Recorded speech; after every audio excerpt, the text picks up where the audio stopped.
السلام عليكم ورحمة الله تعالى وبركاته كلانتي وعن وناكسن dadka maqlayo idilkiinba meel waliba aad joogtaan galab wanaagsan ay idinleenahay waxaad naga dhageysanaysaan goobjoog FM Muqdisho Soomaaliya iyo gobolada idil oo dhan oo runta dadka naga maqlayaan waxaad ku soo dhawaataan barnaamij gaar ah oo naga hadlayno xaaladda gobolka Shabeellaha Hoose iyadoo dadku ay ula soo socdeen qaybo kala duwan iyo martiyo kala duwan oo barnaamijka imaanayay dadkuna aad ay ula socdeen su'aalooyin badan oo runtii la soo weydiiyay mas'uuliyiin nagu soo booqday oo qayb ka noqday barnaamijkan soona gaaray stuudiyaha goobjoog galabta marti ayaa garo ku sugan stuudiyaha iyaga ayaana barnaamijka qayb ka noqon doona hadduu eeba idmo duuriyaha farsameynaya aniga dhakoos la socodsiinay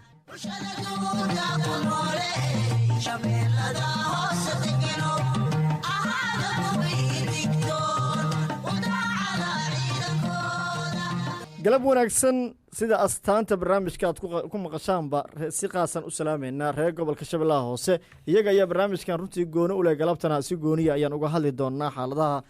gobolka iyo deegaanka mas'uuliyiinta inaga sugan halkaana waa soo dhaweynayna waxaan rabaa Yaasiin Axmed oo runtii ah markaa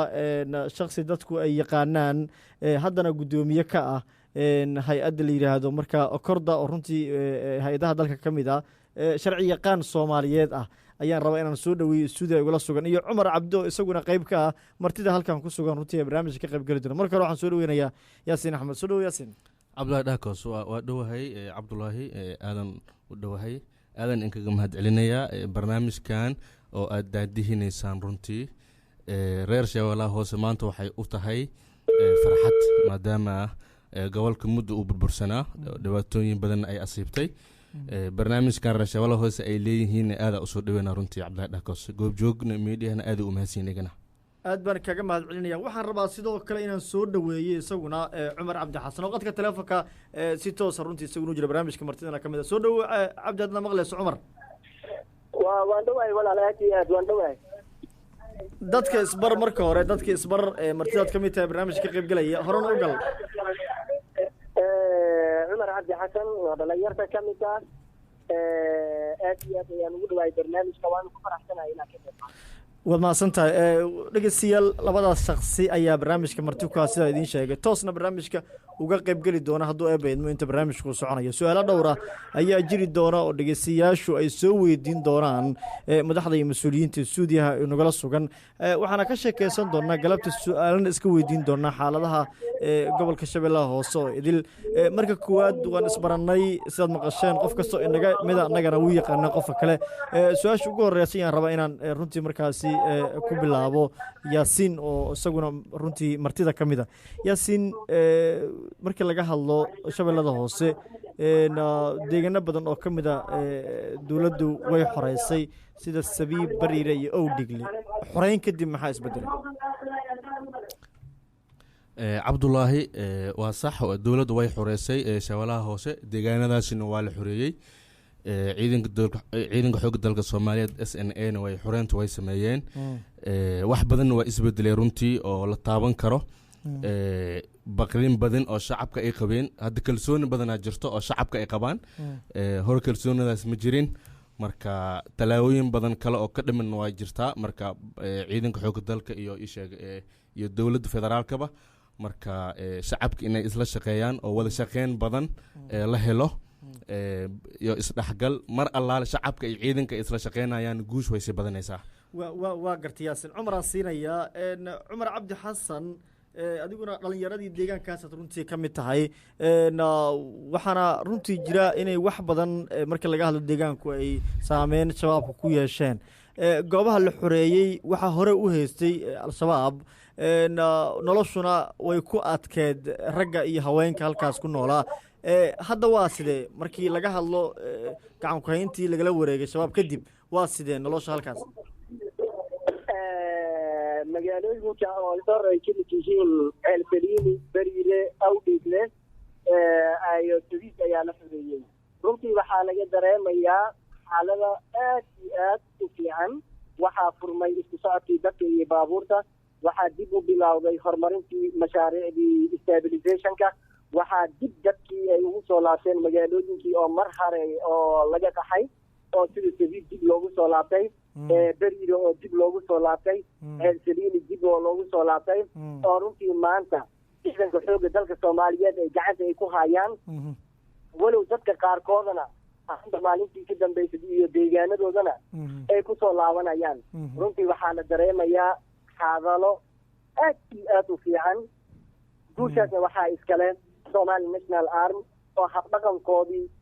iyo la shaqayntoodii haddaysan jiri lahayn maanta deegaanadaas ay ahaan lahaayeen kuwa baaba ah sidii hore loo baabiyey laakiin hadda waxaa la dareemayaa bili iyo horumar soo jiidasha leh waad mahadsantahay cumar waxaan rabaa inaan yaasiin u laabto aan siiyo yaasiin dowladdu way qabsada deegaanka in la qabsada kadib waxay u baahan tahay runtii in wadajir loo wada shaqeeyo dadkii deegaankii dowladda si fiican marka sidee runtii isleedahay waa loo wada shaqayn karaa oo nabadgelyadii waa loo wada adkeyn karaa marka laga hadlo dadkii deegaanka deganaa ee shabeellada hoose deegaanadii sabiib iyo maxay toole beriire iyo owdhiigle iyo dowladdii oo tagtay sidee wada shaqayn karaa okay horta su-aal aada u fiican waaye dhakos horta ciidanka mar waliba waxay ku shaqeeyaan difaac iyo weerar marka ciidanka markii weerar ay isticmaalayaan mar waliba meesha la xureeyo meesha markii hadda cadowga laga xoreeyo waxay u baahan tahay wax badan ay u baahan tahay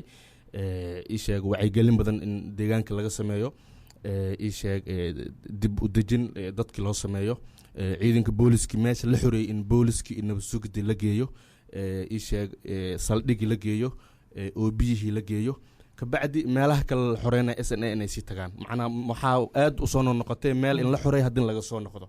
shacabkii meesha dowladdu ku soo dhaweeyay haddaa dhibaato badan in loo geysto markii dowladda meesha ay ka soo noqoto waxyaalahaasaa soo noqnoqday inay hadda dib u soo noqon hadda waxaa igu maqaalo ah inay maanta cadowga janaal ay kasii baxeen oo ciidanka xoogga dalka buufow ay joogaan deegaanka ee isheeg ee magaalada marka oo meesha geelal iyo wax loo geeyey marka hadda cadowga janaal way faarujiyeen jidka miinooyin iyo wax bay kusii duugayaan mar allaale oo feejignaan ay ciidanka ay ku tagaan magaalada janaale waxaa loo baahan yahay inay meesha fadhiisiyaan oo meesha amnigeeda la fadhiisiyo wacyigelin badan loo sameeyo ciidankana inay shacabka naxariis u muujiyaan ay dhex galaan ay ku milmaan oo naxariis ay tusaan waa garta umaasan tahay yaasin cumarah rabaa isaguna inaan siiyo cumar weli waxaan ku dhici jirnaa ka hadlidda dhanka wada shaqaynta dadka deegaanka degan iyo dowladda runtii halkaasi runtii gacanta ku haysa waxaa jira marka goobo badan oo la xoreeyey dadka ku noolna ay beeraley yihiin markii haddana beeraha laga soo tago waxaa u weheliyey markii dhanka nolosha la eego abaar ayaa dadka u wehelisay iyadoo dadku marka beeraley abaartii ay jirtay wada shaqayntu sidee noqon kartaa marka laga hadlo dowladda iyo deegaanka runtii waxaa wada shaqaynta lagu samayn karaa horta dadkan beeraleyda oo kale dowladda federaalka inay ka caawiso dhanka beerahooda sida siidkii waxyaalihii inay siiraan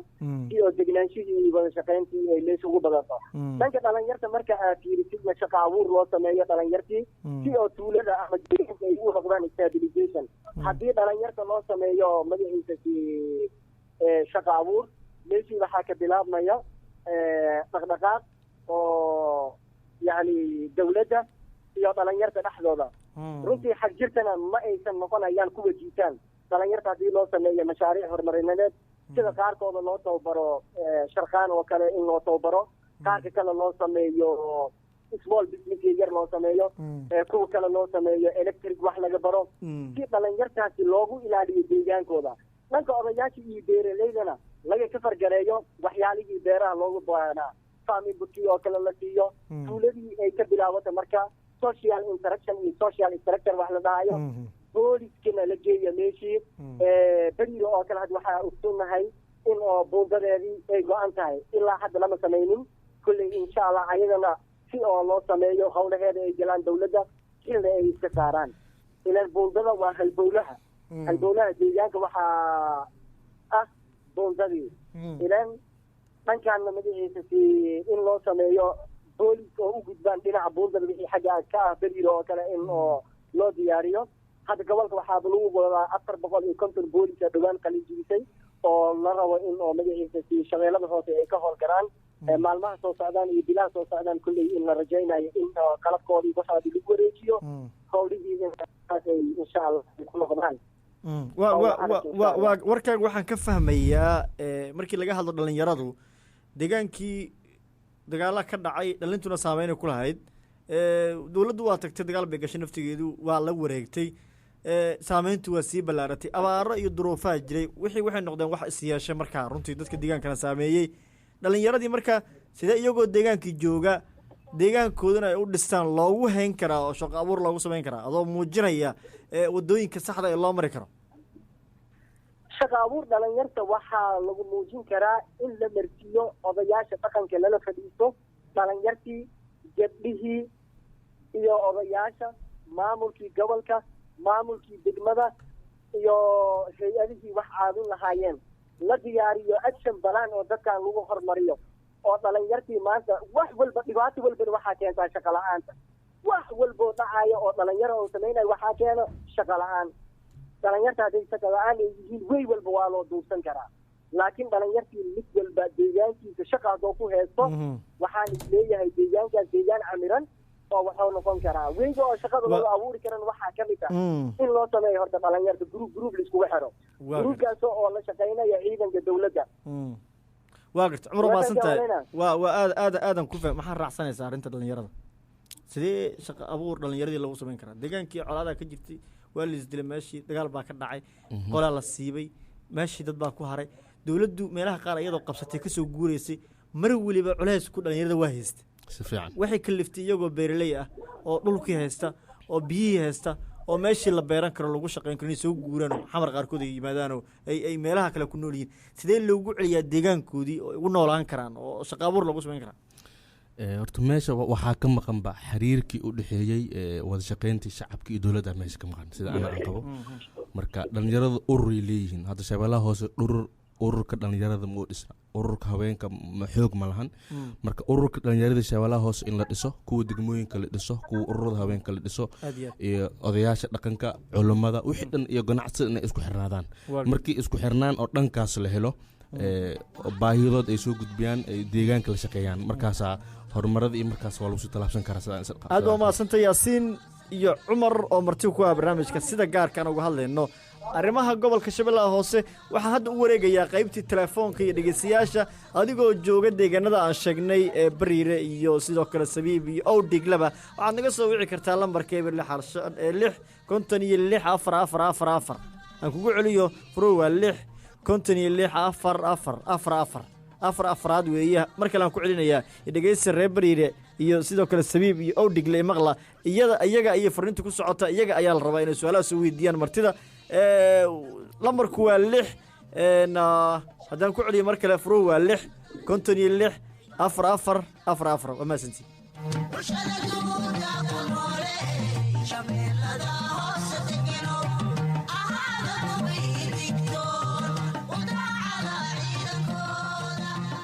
galab wanaagsan weli barnaamijkan ku jirnaa qadka teleefonka u wareegaya iyo dhegeystayaasha su-aalahan weydiin doona martida dhegeystaha ugu horeeya ayaan siinayaa ee barnaamijka ka qaybgalaya isagoo jooga halkan sheegay saaxiibada kale iyagu naftigooda waa diyaar waa siinaynaa fursada laakiin hadda barnaamijka qaas uu yahay dadka deegaankaas deganaya shabeellada hoose si ay aragtidooda talooyinkooda baahiyaha halkaas ka jira ay u soo gudbiyaan ayaan iga qaas uga dhignay meel kastoo dalka ka midana waa gaarsiinaynaa dowla aadu barnaamijyo qaasa inay yeeshaan dhegeystaha ku jira qadka halo asalaamu calaykum walaal وعليكم السلام soo dhawow magacay deegaanka adiga mahadsan cabdiqaadir oo jooga shabeellaha cabdiqaadir wax yar dabeesha ka fogow deegaankee joogtaa degmada seenaal shabeellaha waa gartay waa ku soo dhaweynaynaa bal martida maxaad weydiinaysaa haddaa barnaamijka la socod martida barnaamijka salaamaya iyo sidoo kale adiga rufasa sidoo kale weydiinaha degmada janaale kooxda al-shabaab way baneeyeen dowladda maxaa ugu qorshe waa mahadsanta thank you aad waa mahadsanta ku madcina su-aasha waad inaad fahantaan rajeynaya si fiican aad bay ila socota waan ku jeeda si fiican koofidii dhaqanka galabta waa siyataan hagaag bal dhulkii la baneeyey maxaa qorshaha oo runtii ma la sugaya inta ka soo laabanayaan dhaakaas horta taataka ciidan waaye ciidanku wixii kaga qorshaysan iyo taliska ciidanka xoogga dalka Soomaaliyeed iyo maamulka koonfur galbeed wixii meesha kaga qorshaysan horta waa taataka ciidan oo iyaga u degsan laakiin anagu waxaan dhihi lahaa deegaanadaas al-shabaab ay baneeyeen sidii hore inay dhicin oo in la tago deegaanadii shacabka inay dowladda soo dhaweyso ay dib ugu soo noqoto oo shacabka dhibaatooyin loo geysto inay dhicin meeshaas ay dowladda tagtay in wada shaqeyn laga sameeyo oo isheeg isdhexgal la sameeyo ciidankii ay wada shaqeyn fiican la sameeyaan shacabkii oo booliska la geeyo wiig ka bacdi markii meesha la xasiliyo in booliskii la geeyo nabad sugida la geeyo oo biyihii la geeyo ilaa garsoore oo maxkamadihii meesha tagaan oo deegaanka u noqdo deegaan gacanta galay oo si fiican loo fariisiyey ka bacdi deegaanada ku xigxig in la sii weeraro oo cadowga laga xoreeyo saas marka waxaad adigu aad leedahay ku talin lahayd deegaankii deegaan dowladaysan ha laga dhigo deegaan dowladaysan oo hay-adihii dhan inay tagaan si fiican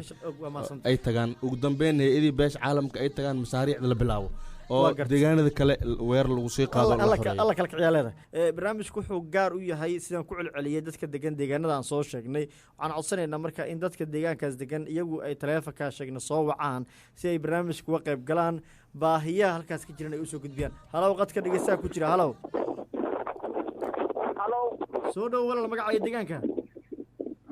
waa dhowahay waa maxamuud oo jooga awdhigle waa ku soo dhaweynaynaa sharaf iyo karaamaa leedi maxamuudow bal ii waran xaaladdu soo kay maahan xaaladdu wax walba okay waa adeerow horta aniga dadka meesha jooga ee dowladda ka tirsan waxaan ka codsan lahaa in ay dhanka shaqada la xiriirta ay naga xaliyaan oo dhanka awdhigla oo dhalinyarada xaggooda adeer soo maaha adeerow waa dhalinyarada xaggooda awdhigla shaqa la-aan baxshaha ka jirta dhalinyaradii waxaa waaye tanii markii shoobbay meeshaan ka tageen waxaa waaye shaqa la-aana halkan oo qaarkooda xitaa waa iska soo baxeen waa gartay adeer aad umahadsan tahay waan rajaynayaa in markaa runtii xaggaas arrintaas iyadana xoogga la saari doono oo laga shaqayn doono waana kaga mahadcelinaynaa waktigaaga iyo qaabkaad barnaamijka uga qayb gashay iyo sidaad maxaa la yidhahdaa su-aasha noola wadaagtay waxaan rabaa inaan siiyo qadka ku jira cumar haye cumar bal ka waran jawaabta lagaa rabaa hadde waxaad le dhalinyarada shaqa la-aan baa jirta shaqa la-aanta ka jirta degmada awdhegle waxay kamid tahay deegaanada hoostaga degmooyinka gobolka shabeellada hoose runtii maalmahan dambe ayaa waxaa ka bilaabmaya dhaqdhaqaaq maalmihii dhaweyd waxaa safar ku tagay gudoomiyaha gobolka shabeellada hoose asoo baahiyaha gaarka ah xooga saaraya iyo qolo kale oo hay-ada oo development ah iyo dadkii kasoo jeedeen oo degmada xildhibaanadii kuma dalayeen federaalku way tageen iskuulla qaar bay soo dhagax dhigeen hadda barnaamijyo kale waxaa ka socday oo bushka liirin la dhahayo oo dadka danta yar maalinnaha shaqa abuur loogu sameeyey dadkii dhan markiiba isla markii shaqa ma loo abuuri karo laakiin marba markii ka dambeysa shaqooyinka waxay noqonayaan kuwa continue ah sii socdaan laakiin bilaawgeeda way bilaawantay awdhegle shaqooyin yaryarna waa la dareemayaa insha allah wixii ka dambeeyana dowladda koonfur galbeed soomaaliya waxay diiradda saaraysaa dhalinyarta soo koraya oo soo baxaya hadda oo under 20 ah dhammaantooda in shaqo abuur degdeg ah loo sameeyo waana lagu tala jiraa waana la tegi doonaa hadduu ilaahay diidin baahiyahooda gaarka ah gudoomiyaha gobolkaa tagay waana laga shaqeeyey wayna socdaan insha allah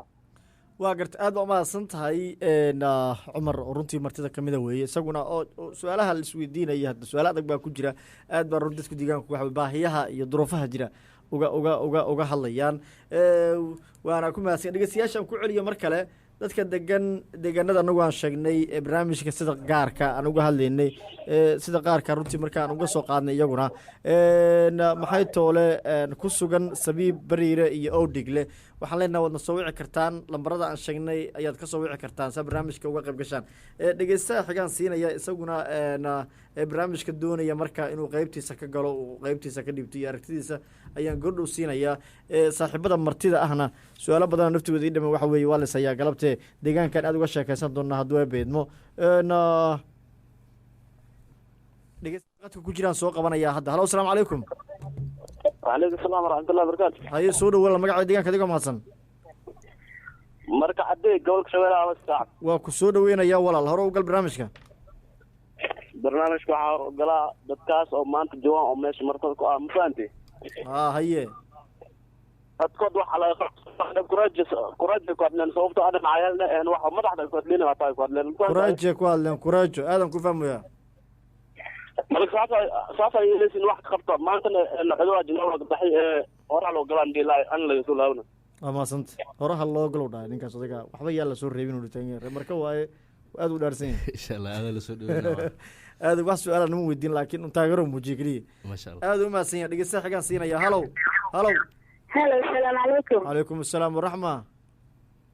daawatiin waaye gobolka shabeellada hoose gaar ahaan mareereyaan joogaa. reer mareere waa salaama hadda ka horan xoogaa waxa weeye lug ku tegay. haye soo dhawow barnaamijka rugal.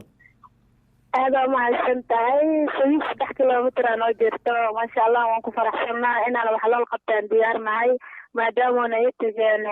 shabaab ay halkaana ka tagtay ciidanka dowladda. waxay joogaan saliid buundal saliid ay degan yihiin. saliid 2 kilomitir ayaa noo dhexeyso. goobihii caafimaadka waa la xiray. goob waxbarasho ma haysano. waxaan jeclahay inay wax ay ka qabtaan gobolka shabeellada hoose horumar goob waxbarasho iyo goobihii caafimaadka inaa dib loo furo. taasaan codso lahaa. mahadsan tahay. goobihii caafimaadka iyo goobihii waxbarashada in dib loo furo ayaa la codsanaya. haye horta waa farxad aada u weyn waaye. shacabka way xamaasad aan ka dareemaya zaa'id. reer shabeellaha hoose iyo shacabka soomaaliyeed guud ahaanba xamaasad aada u badanaa jirto. marka xamaasadaas shacabka in dowlad ay aada uga faa'iidaysato wey ay fursadaas la baabi'in. shacabku waxay diyaar u yihiin mar waliba inay dowladooda la shaqeeyaan, ciidankooda la shaqeeyaan. marka fursadaas yaa la baabi'inin, deegaanada la xoreeyay yaa laga soo bixin, gacanta lagu soo dhigo, weerar ha lasii qaado ilaa xuduudda Kenya iskugu tagaan dadkan cadowga ah. meel walba dowladda ay tagtana hala sameeyo horumarin ha laga sameeyo insha allah. an saasaan dhihi lahaa xamaasad shacabka laga faa'iidaysto. adigu diyaar mu tahay inaad dagaal gasho? ma aniga ilaa Kenya qaybtada ka noqonaysaa. dalkeyga xoreena adoo xoreynaysaa dhakos. dhegeystaha runtii qadka ku jiraan siin doona isaguna barnaamijka doonayeen. laakiin waxaan rabaa inaan isna siiyo Cumar oo martida ka. Cumar haye maxaa ku daraysaa? dadku waxay leeyihiin waa sax oo deegaanka waa la xoreeyay laakiin baahiyaa jira. caafimaadkii adeega caafimaadka waa ku yaryahay, waxbarashadii lama hayo. maxaa marka ku daraysaa adigu? waxaan ku darayaa reer mareerey runtii horta barnaamijyada waxaa loo qabanayaa step by step. hadda sidaa ogsoonnahay meelaha wax laga qabto waxaa kamid ah deegaanka sabiid iyo mareereyna 7 kilomitir oo kale isku jiraan.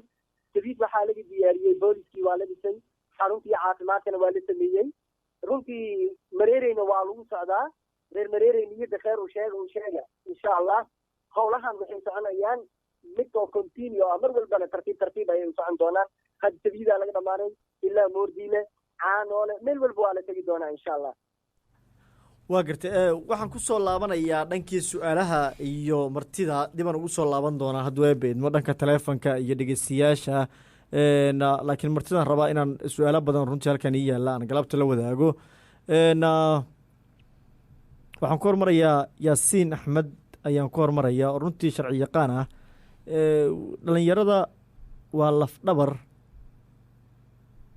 markii laga hadlo reer shabeellada hoose oo deegaanka haddii joogaan iyagu lafdhabar u yihiin. mar walibana waxaa lagu soo celiyaa baahiyaha jira ee baagamuudadanimadu ay qayb ka mid tahay. marka laga soo tago beerihii ay falan jireen waxay u baahan yihiin shaqo abuur iyo mashaariic xoog leh in deegaanada la geeyo. qof kastoo ka soo jeeda gobolka shabeellada hoosena mar weliba afku ku soo celceliyaa in wax la sheego ee hadallada ah ficilo loo bedelayo. wax ka dhawowana dadka deegaanku maysan arkaan oo lama arko wuxuu noqdaan sheekay noqdaan. maxaad adigu ku talinaysaa oo dhab maxaase kula muuqda in dhab laga dhigi karo? dhakaas horta aniga waxaa qabaa fikir ahaan cadowga asoo aan lala dagaalamin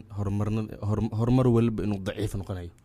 cadowga in hal meel lagu soo wada jeesto haddii horumar la sameeyo dadkan cadowga waxay kusoo dhex dhuumanayaan dadkan cadowga ah shacabka dhalinyaradii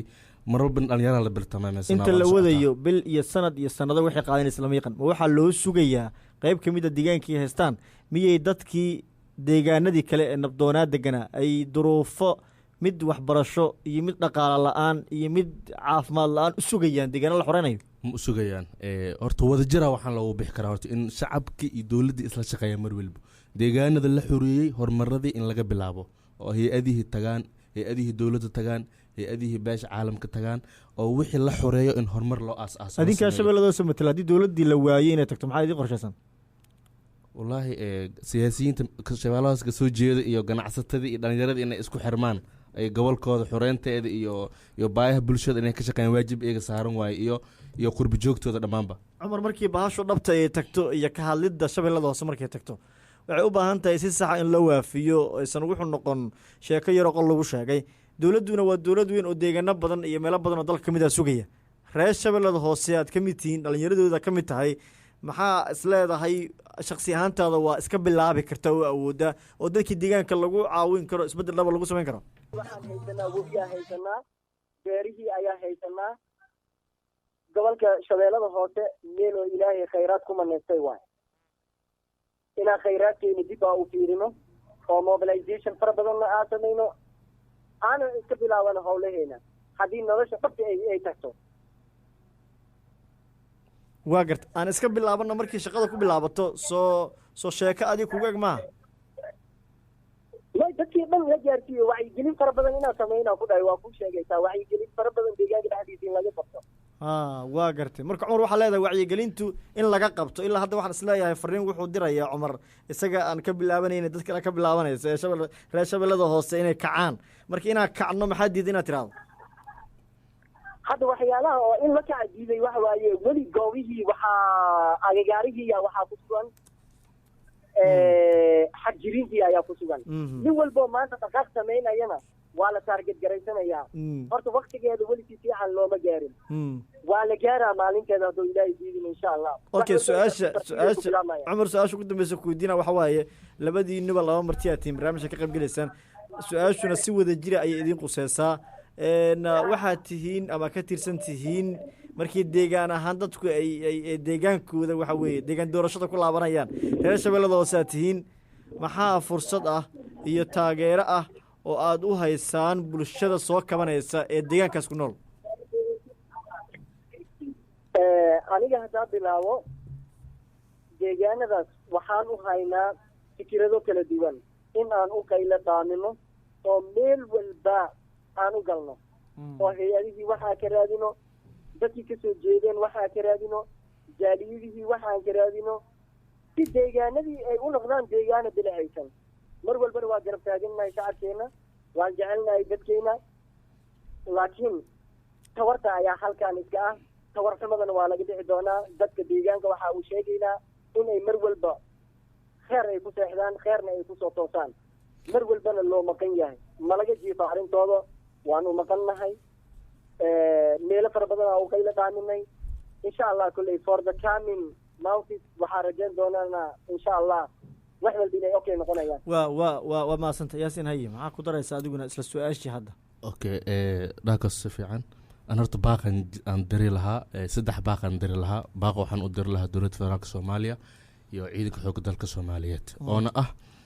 inay la imaadaan siyaasad dhab ah oo fursadaan ku siinaya baaqa waa kuu dib dhigaya laakiin su-aashaan rabaa inaad adna ku darsato okay haye markii adigu shakhsi ahaantaada aad ka hadasho maadaama reer shabeellada hoose aad tahay maxaa fursada ku taageeri lahayd ama aad u hayso inaad ku taageerto bulshada deegaanka aad ka timid kasoo jeeda ee hadda deganay qaarkood ay ku dhiban yihiin marna waan tagnay deegaanka aan fogeynin wacyigelin badan waa suubanay haddana anigo doorka kaga aadan dhalinyarada muqdisho joogta iyo kuwa jaaliyada waxaan dhihi lahaa wacyigelin badan in loo sameeyo bulshada iyo dhalinyarada iyo tababaro loo sameeyo wacyigelin fiican loo sameeyo oo horumarinadooda iyo isheeg oo shaqadooda diirad ay ku saaran lahay ana taasaan soo jeedin lahaa iyo anigan aan ka bilaabno wacyigelinta iyo waxaas in adigu bilaabo anaga inaan ka bilaabnaha wacyigelin inaan u sameyno tababar aan siino marka baaqa aan 3 baaqa jeedin lahaa mid waxaa u jeedinaa dowladda federaalka soomaaliya iyo ciidanka xoogga dalka soomaaliyeed inay la imaadaan siyaasad dhab ah oo ka tarjumaysa shacabka in si dhab loogu shaqeeyo wada shaqeyn shacabka iyo dowladda in la helo oo kalsooni badan la geliyo ciidankan waxaa looga baahan yahay inay naxariis la imaadaan shacabkooda la shaqeeyaan oo ay dhexgalaan ay ku milmaan ay la saaxiibaan gaar ahaan ciidamada qalabka sida dhammaan gaar ahaan ciidanka xoogga dalka soomaaliyeed SNA iyo booliska baaqaasaan ujeedin lahaa baaqa ku dhamaystiri doonaa dhegeystaan siinayna maadaama qadka teleefonka soo garaacay halow wuu ka go-ay baaqa noo wada haye okay baaq labaad waxaa ujeedin lahaa shacabka naftirkiisa shacabka soomaaliyeed dhammaan gaar ahaan shacabka shabeellaha hoose eegana inay doorkooda ciyaaraan la shaqeynta ciidanka xoogga dalka iyo dowladooda inay la shaqeeyaan oo si dhab ah ay ula shaqeeyaan baaq saddexaadna waxaan ujeedin lahaa jaaliyadaha maqan oo reer shabeellaha hoose iyo siyaasiyiintooda iyo ganacsatadooda iyo aqoon-yahanadooda iyo ururadii dhammaan iyagana waxaan ujeedin lahaa dowlad kaligeed yaa lagu daynin horumarinta isheeg shacabka gaar ahaan shacabka shabeellaha hoose in ay qeyb ay ka qaataan siyaasiyiinta iyo aqoon-yahanada iyo ganacsatada inay isku xirmaan ururada dhalinyarada iyo ururada habeenka lala shaqeeyo qeybaha ugu dambeeya ee barnaamijka ka haray dhegeystayaashaan siinaynaa lambarkan ku caasuusiya dhegeystow furo waa 656 afaraad mar kale aan ku celinayaa furo waa 656 lambarkaas ayaad naga soo wici kartaa adigoo runtii ku sugan deegaanada barnaamijka sida gaarka aan uga hadlaynay oo quseeyo oo aragti iyo su-aalo iyo talooyin waxaa haysaba runtii aad nala soo wadaagi karto adigoo mahadsan dhegeystaha ku jiraan siinaya halo asalaamu calaykum qadkaa ka go-ay dhegeystahaas aad bay u mahadsanyiin dhegeystayaasha qaarkoodna soo wacaya ee aan fursadda u helayn inay barnaamijka runtii ka qayb qaataan qadkuna uusan u saamaxaynin cumar ayaan rabaa inaan ugu dambeyn siiyo isaguna baaqiisa cumar haye dad maqlayso cumar soo dhowow baaqa waan ku maqlayaa baaqaaga ugu dambeeya baaqayga ugu dambeeya dadka waxaan ugu baaqayaa shacabka deegaanada in ay la shaqeeyaan ciidanka dawladda oo halkaasi ku sugan wada shaqeyn la-aan ayaa ka muuqata dhalinyarta iyo odayaasha dhaqanka oo kasoo jeeda beelaha kala duwan ee dega deegaanka odayaasha dhaqanka dhalinyarada haweenka waxaan ugu baaqayaa mar walba in ay la shaqeeyaan Somali National Army oo ku sugan deegaanadooda wada shaqeyntooda hadday hagaajiyaan wax walba wuu hagaagayaa laakiin wada shaqeyntooda hadday noqoto mid hooseysa ee cabsi ay ku jirto wax ma toosayo mar walba waxaan ugu baaqayaa khaasatan odayaasha dhaqanka in ay la shaqeeyaan Somali National Army oo ku sugan deegaanada aad baa cumar umahadsantaha adiguna sidaad barnaamijka uga qayb gashay waana kaga mahad celinayaa barnaamijka waqtigana siiseen iyo sidaad runtii u ajiibteen ka qaybgalka iyo runtii imaanshaha halkan dhegeystayaashu waxay naga maqlayeen goobjoog FM muqdisho Soomaaliya deegaano badan oo kamid ah Soomaaliya aad naga dhageysanayseen qaarkiin live streamka iyo satellite-ka aad nagala socoteen barnaamijkii gaarka aan uga hadlaynay xaaladda gobolka Shabeellaha Hoose intaas ayaan kusoo gabagabanayaa galabta farsamadii saaxiibkay ii kala kicinayay sabca qaybihii dambe iyo saaxiibadii kale oo gacanta ka siiyay iyaguna waa mahad celinaya aniga horkoos la socodsiinayay barnaamijkan oo kale intaan ku kulmayno nabadgelyo